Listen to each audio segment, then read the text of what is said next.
নমস্কাৰ বন্ধুসকল, স্বাগতম জনাইছোঁ আমাৰ অন্য এটা নতুন ভিডিঅ'লৈ আৰু আপোনালোকে চাই আছে ষ্ট্ৰেঞ্জাৰ টক্স।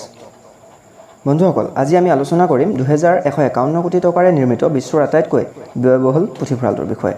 কিন্তু তাৰ আগতেই আপোনালোকে যদি আমাৰ চেনেলটো ছাবস্ক্ৰাইব কৰা নাই তেনেহ'লে চেনেলটো ছাবস্ক্ৰাইব কৰি লওক আৰু কাষত থকা বেল আইকনটো অল কৰি প্ৰেছ কৰি লওক। বন্ধুসকল, আপোনালোকৰ আমাৰ ভিডিঅ'বিলাক কেনেকুৱা লাগে কমেণ্ট কৰি জনাবলৈ নাপাহৰিব আৰু যদি ভিডিঅ'বিলাক ভাল লাগে তেতিয়াহ'লে একোটা লাইক কৰি দিব। বলক এতিয়া আমি ভিডিঅ'টোৰ মাজলৈ সোমাই যাওঁ। প্ৰজ্ঞাই পাণ পালে মণিখাই বুটলিব মূৰ্চিৰ সঞ্চিত অক্ষয় ভাণ্ডাৰৰ হীৰা মুক্তা আৰু মৰকতমণি।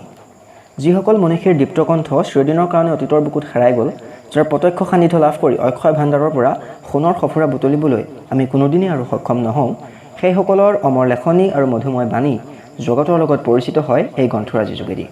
এই গ্ৰন্থৰাজি য'ত সুশৃংখল আৰু সুৰক্ষিতভাৱে ৰখা হয় সিয়ে হ'ল পুথিভঁৰাল। পুথিভঁৰাল অতীত বৰ্তমান আৰু ভৱিষ্যতৰ যোগসূত্ৰ। বাৰু বন্ধুসকল, আহক এতিয়া আমি আলোচনা কৰোঁ 2151 কোটি টকাৰে নিৰ্মিত বিশ্বৰ আটাইতকৈ ব্যয়বহুল পুথিভঁৰালটোৰ বিষয়ে। পৃথিৱীৰ আটাইতকৈ ব্যয়বহুল পুথিভঁৰালটোৰ নাম হ'ল মহম্মদ বিন ৰছিদ লাইব্ৰেৰী। বহু শতাব্দী ধৰি মানুহে কিতাপৰ ওপৰত বিশ্বাস কৰি আহিছে। মানুহ যিমানেই আধুনিক নহওক কিয়, যান্ত্ৰিকতা যিমানেই বৃদ্ধি নহওক কিয়, কিতাপ পঢ়াৰ মজা সুকীয়া।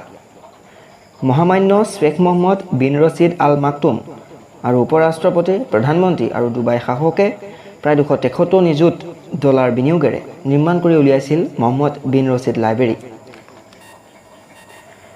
এই পুথিভঁৰালটোৰ মুঠ আকাৰ হৈছে 54,000 বৰ্গমিটাৰ। শ্বেখ মহম্মদ বিন ৰছিদ পুথিভঁৰালত 9টা বিভাগ আৰু 1 মিলিয়নতকৈও অধিক প্ৰিণ্ট আৰু ডিজিটেল কিতাপ খণ্ডৰ সৈতে এটা 7মহলীয়া ভৱন আছে।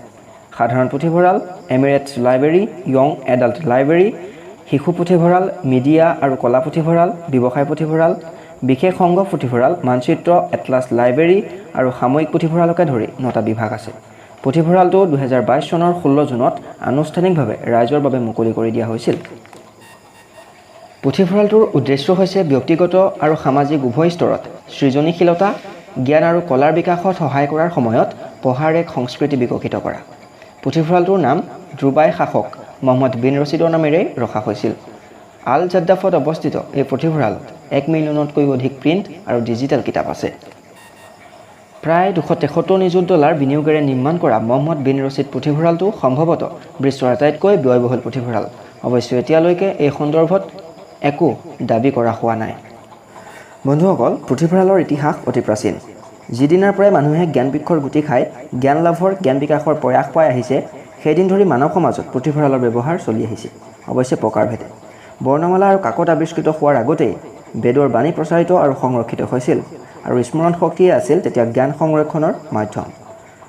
তেতিয়া জ্ঞান চৰ্চাৰ কাৰণে আহৰণৰ উদ্দেশ্যে জ্ঞান পিপাসু পৰিব্ৰাজক আৰু পৰ্যটকসকল দেশ দেশান্তৰে ঘূৰি ফুৰিছিল।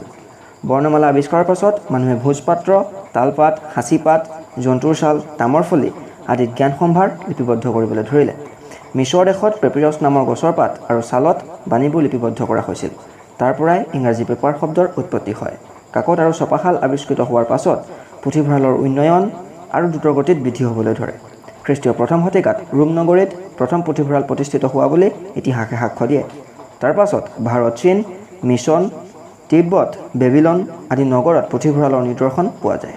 প্ৰাচীন কালৰে পৰাই হিন্দুৰ দেৱ মন্দিৰবোৰ আৰু বৌদ্ধ মঠবোৰ জ্ঞান চৰ্চাৰ কেন্দ্ৰ আছিল। নালন্দা আৰু বিক্ৰমশিলাত পৃথিৱী বিখ্যাত পুথিভঁৰাল থকাৰ প্ৰমাণ পোৱা যায়। বাৰাণসীতো এটি বিশাল পুথিভঁৰাল আছে। শ্ৰীহৰ্ষতো তেনে এটি পুথিভঁৰাল আছে বুলি ইতিহাসে সাক্ষ্য দিয়ে। বৰ্তমান জগতত পুথিভঁৰালৰ বিপুল ব্যৱহাৰ হৈছে আৰু লগে লগে তাৰ যোগেদি মানুহৰ জ্ঞানৰ পৰিসৰ দ্ৰুতগতিত বৃদ্ধি পাইছে।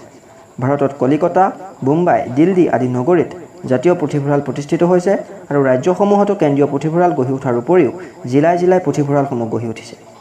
তদুপৰি জ্ঞান পিপাসু ৰাইজৰ উদ্যমতো গাঁৱে ভূঞে অসংখ্য পুথিভঁৰাল প্ৰতিষ্ঠিত হৈ গাঁও ভূঞে ৰাইজেও জ্ঞান বৰ্ধনত মনোনিৱেশ কৰি উদাৰ ভাৱধাৰাৰ সুদূৰ প্ৰসাৰী দৃষ্টিভংগী জগতত গঢ়ি তুলিবলৈ চেষ্টা কৰিছে।